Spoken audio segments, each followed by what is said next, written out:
really well, but it came up short.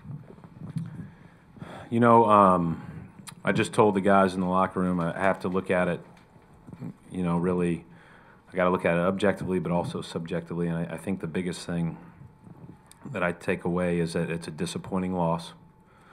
But I really like the guys in our locker room, and I'm looking forward to working with them the next time we're together to work.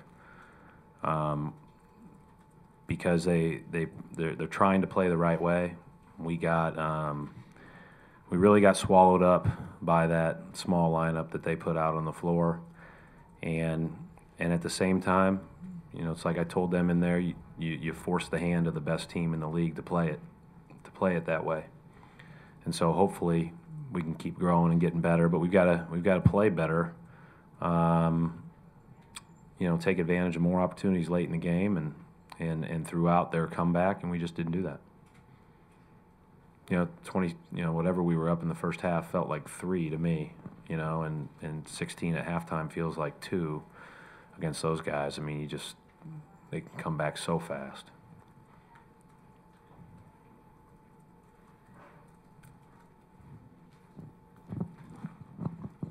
Coach, obviously you didn't choose to call a timeout on the last possession. Could you just give your reasoning as to why you didn't want to do that? Well, our two best shooters are smaller, and they have great length. So I just felt like 94 feet was going to be better than 25 feet. And I just asked Isaiah, would you rather take it length of the floor? Or would you rather, you know, us try to set something up where, you know, the guy that you want to get a shot, the other team knows you want to get 1 or 2 of those guys a shots, and you know, it's going to be a lot more difficult. And he told me he'd rather go length of the floor. The other reason behind that is because just in case, you know, it's a team that might foul, you don't give them a chance to huddle. It was a good, I mean, I wasn't going to do anything that would have gotten us a better look. It was a great look.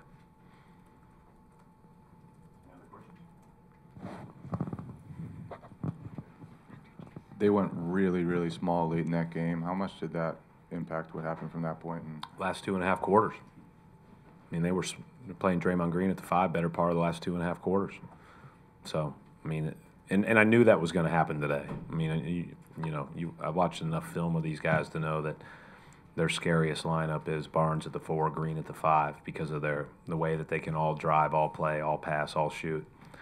And we did not play well with our smaller lineup against that group, but we finished the first half pretty well with Bass and or Zeller in the game. And so we were trying to rotate those guys in at the end, but you know, we weren't able to take advantage of some of the open shots we had, but open shots were a lot harder to come by against that smaller group. And what did you think about the offensive execution down the stretch? It seemed like you guys forced some shots a few times. Yeah, I think we forced some shots a few times, but we also had some wide open ones. I mean, Bass had a great look, and it was a great, you know, quick ball movement, execution, and pass by Marcus Smart. Obviously, I liked Isaiah's look. Isaiah got to the rim the play before. So, yeah, there are always – I mean, this is one of those games. I can go back, and I'm going to take everything that didn't go well and, you know, over-scrutinize it. But, you know, I thought we lost that game, or at least, you know, it became a lot more difficult at the start of the third, and they're just close enough to have good life. And, you know, again, 15 to those guys doesn't mean a whole lot. Brett, what did you like during that run when you're, to take that 56-30 lead? Was there something that was working particularly well? Everything was good, both ends of the floor. I mean, we were playing the way that, you know, we've been fortunate enough to play the better part of the last 2 fourth quarters. We just did it in the second instead of the fourth. Coach, overall, do you think that this is another step forward for this team or a step back? Well, since we've been together 8 days, I would say that it's, you know, everything we do better lead to progress tomorrow. But, you know, I don't know. I think obviously we're all disappointed in the loss. But we did a lot of good things today. And letting Isaiah make that choice of running the ball up the court, he was also saying after the game that you just let the guys play basketball. How much do you think that's credited, you know, the guys' success lately, even though you guys didn't?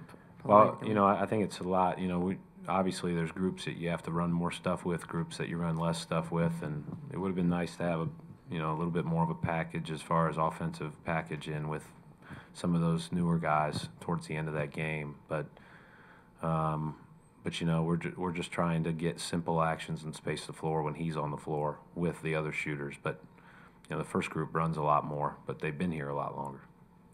Coach, Jay and Jonas are playing a little bit out of their element, being more in the low post, but going up against a team who has similar players that really excel in that. Do you feel like tonight's starting to show that that could prove to be a lineup that's viable for the rest of the season? Yeah. I mean, and they're not playing in the low post. They're just playing what people would traditionally call 4s and 5s. But I mean, they're playing like guards. They're just, they're being guarded by 4s and 5s. I think